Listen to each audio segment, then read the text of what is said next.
Good morning, students. Today in our science class we learn about our fourth lesson, reproduction in animals part 2. That means already in last class we discussed about egg laying animals and birds. Today we continue the lesson. Okay? Fish. Fish Fish lay thousands of eggs at a time. Fish eggs do not have shells. They are surrounded by a kind of jelly. Many eggs and young fish are eaten by other bigger fishes. అయితే ఇక్కడ మనకి egg laying యానిమల్స్లో shell ఉంటుంది అని చెప్పారు ప్రొడక్షన్కి. So ఫిషెస్కి అలా shell లాంటిది ఏమి ఉండదు, అది ఒక జెల్లీ టైప్లో ఉంటుంది అనమాట. అవి థౌజండ్స్ ఆఫ్ ఎగ్స్ని పెడతాయి. But many eggs and young fishes are eaten by other bigger fish. అయితే ప్రతి ఒక్క చిన్న ఫిష్ కూడా ఏమవుతుంది, వేరే ఒక పెద్ద ఫిష్ వల్ల చనిపోతుంది, అంటే వేరే పెద్ద ఫిష్ తినేస్తుంది. సో ఎక్కువ ఫిషెస్ ఏంటి అంటే అందుకే థౌజండ్స్ ఆఫ్ ఎగ్స్ని పెడుతూ ఉంటాయి. ఓకేనా? Next one, frog. A frog lays eggs in large clusters called spawns. Tadpoles hatched out of the eggs are very different from the adult frog. Tadpole undergoes several changes before it becomes an adult. This process is called metamorphosis. అంటే ఈ process అంటే frog ఏంటి అంటే చాలా eggs పెడుతుంది and వాటిని ఏమంటాము, spans అంటాం. అయితే ఇవి ఎగ్లోంచి బయటికి రాగానే ఎలా ఉంటాయంటే, అక్కడ చూడండి, నాకు పిక్ చూడండి, లైక్ స్నేక్లా ఉంది కదా. సో దాని నుంచి ఎలా రన్ అవుతుంది, ఫస్ట్ 2 హ్యాండ్స్ వస్తాయి. అంటే ఒకేసారి అవి ఏంటి అంటే అడల్ట్ ఫ్రాక్ కింద అది రాదు, అంటే ఒక షేప్ అనేది వాటికి రాదు. పోను వాటికి షేప్స్ అనేవి వస్తాయి. ఫైనల్లీ ఫ్రాక్ తయారవుతుంది. ఈ ప్రాసెస్ అంతా ఏమంటారంటే మెటమోర్ఫోసిస్, అంటే రూపాంతరం చెందడం. అంటే ఒక్కొక్కటిగా రూపం వస్తుంది కదా, మెల్లిమెల్లిగా వస్తుంది వాటికి, హ్యాండ్స్, లెగ్స్ ఇలా. సో అవన్నీ ఆ ప్రాసెస్ అంతటిని ఏమంటారంటే రూపాంతరం అంటుంది, మెటమోర్ఫోసిస్ అని అంటారు.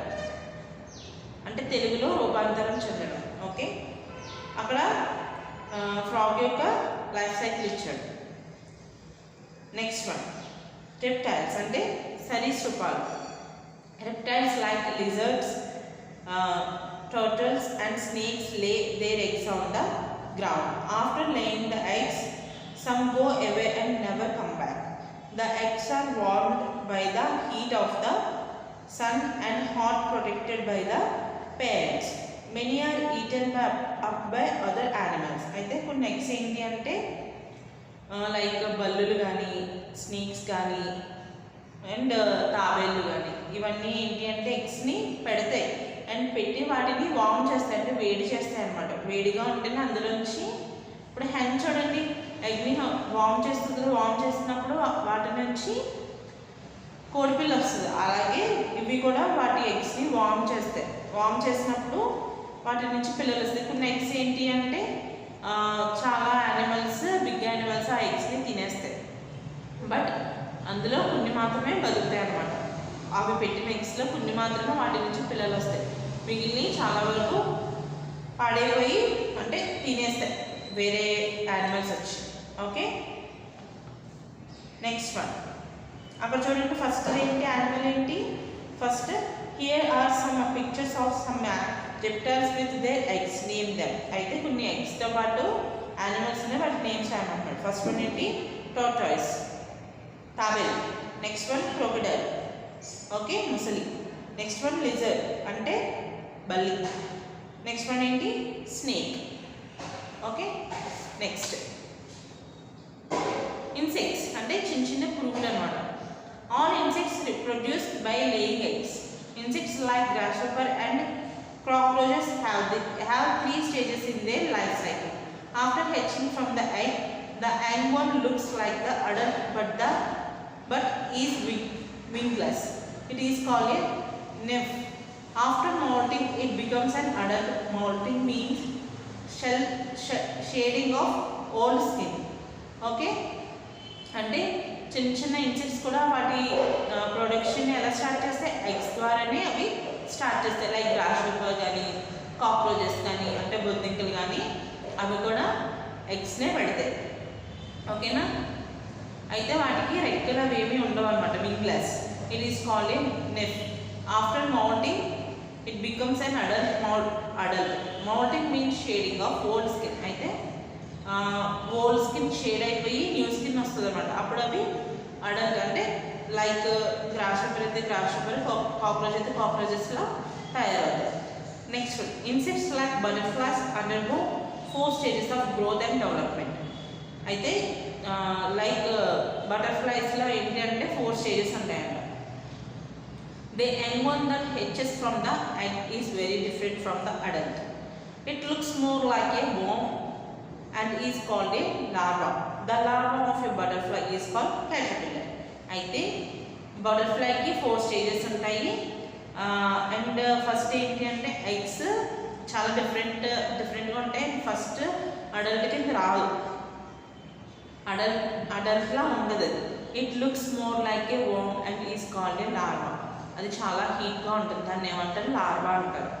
అయితే the larva of you butterfly is called caterpillar. ఆ లార్వా ఏంటి ఏమంటాం? క్యాటర్పిల్లర్ అంటే గొంగుళ పురుగు. గొంగుళ పురుగు నుంచి మనకి ఏమొస్తుంది? బటర్ఫ్లై అనేది వస్తుంది. అక్కడ చూడండి, life cycle of butterfly. First egg, తర్వాత ఏంటి? క్యాటర్పిల్లర్ అంటే లార్వా అంటే ఏంటి? క్యాటర్పిల్లర్ అంటే ఏంటి? ఇప్పుడే చెప్పాను, రైట్. గొంగుళ పురుగు నుంచి అప్పుడప్పుడే వింగ్స్ వస్తున్నాయి. అండ్ ఫైనల్లీ అదేంటి? బటర్ఫ్లై. ఓకే, మన గొంగుళ పురుగు చూస్తే నచ్చదు, బట్ బటర్ఫ్లై చూస్తే చాలా హ్యాపీగా ఫీల్ అవుతాం కదా. Okay, first next one, animals giving birth to babies. Animals బేబీస్కి ఎలా బర్త్ ఇస్తాయి? Animals that gives birth to young ones and suckle them are called mammals. అయితే సర్కిల్ మీన్స్ పాలు ఇవ్వడం. యానిమల్స్ ఏంటంటే యంగ్ వన్కి బర్త్ని ఇస్తాయి, అవి పాలు ఇచ్చి వాటిని పెంచుతాయి, వాటిని మమ్మల్స్ అంటారు. They are the most developed among all animals.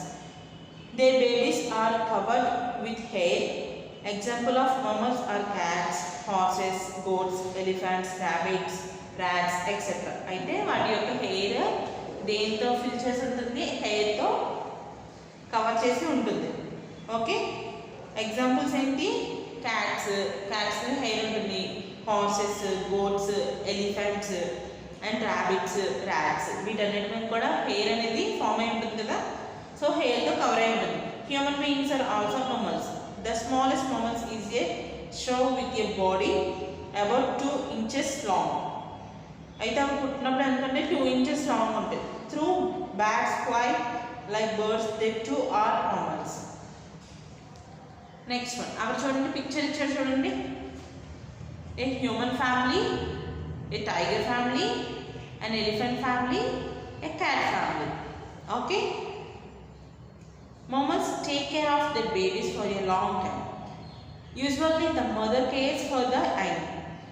In certain mammals the father also helps. అయితే mammals ని ఎవరు టేక్ కేర్ చేస్తారు? మమ్మీస్, మదర్సే టేక్ కేర్ చేస్తారు, అంటే కేర్ చేస్తారు బేబీస్ని.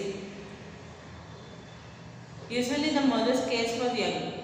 In certain mammals the father also care.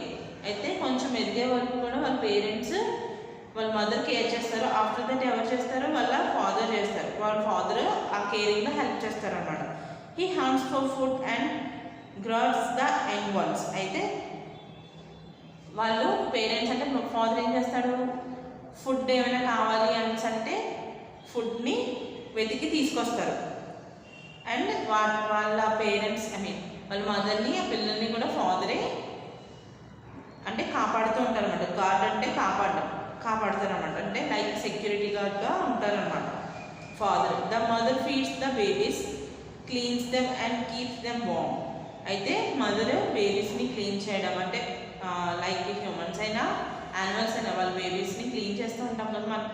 So అలా clean చేసి వాటికి అంటే కీప్ వార్మ్ అంటే సేఫ్గా చూసుకుంటారు అన్నమాట. She protects them against enemies. అయితే ఎనిమీస్ నుంచి కాపాడతారు. As they grow the mother teaches them to find food and live on their own. అయితే ఫైనల్లీ అవి ఎదిగిన తర్వాత కొంచెం నడవడం అది వచ్చిన తర్వాత వాటికి ఫుడ్ ఎలా సంపాదించుకోవాలి అని చెప్పేసి యానిమల్స్ వాటి బేబీస్కి నేర్పిస్తాయి అన్నమాట. ఓకే, ఇక్కడ వరకు అర్థమైందా? Okay, thank you.